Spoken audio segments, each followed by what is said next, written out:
उल्हासनगर शहरामध्ये ठिकठिकाणी खड्डे जे आहेत ते पडलेले आहेत आणि अक्षरशः रस्त्यांची जी आहे ती चाळण झालेली आहे। आज आपण कॅम्प 1च्या आपण जर पाहायला गेलं तर उल्हासनगर हे पोलीस स्टेशन आहे आणि या पोलीस स्टेशनच्या बाहेरच हे खड्डे जे आहेत ते पडलेले आहेत आणि याच खड्ड्यांमधून इथे कर्तव्य करणारे जे पोलीस असतील त्याचबरोबर स्थानिक नागरिक असतील यांना या खड्ड्यांचा नाहक त्रास जो आहे तो सहन करावा लागतो। आपण जर पाहायला गेलं तर भले मोठे खड्डे या ठिकाणी जे आहेत ते पडलेले आहेत आणि शहरामध्ये ठिकठिकाणी जसे खड्डे जे आहेत ते पडलेले आहेत। महापालिका दरवर्षीच कोटी रुपये खर्च करते खड्डे भरण्यासाठी, मात्र हा पैसा जो आहे तो नेमका मुरतो कुठे असा सवाल जो आहे त्या निमित्ताने उपस्थित होतो। आपण जर पाहायला गेलं तर उल्हासनगर शहरामध्ये चक्क पोलीस स्टेशनच्या बाहेरच भले मोठे खड्डे जे आहेत ते पडलेले आहेत। तर शहराची अवस्था काय असेल या व्हिडिओच्या माध्यमातून आपल्याला दिसून येईल। त्यामुळे उल्हासनगर महानगरपालिकेने वेळीच हे खड्डे बुजवणे आवश्यक आहे।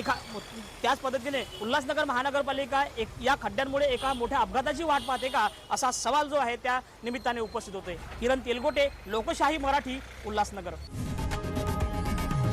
लोकशाही मराठी, ऐका, पहा, जागरूक रहा।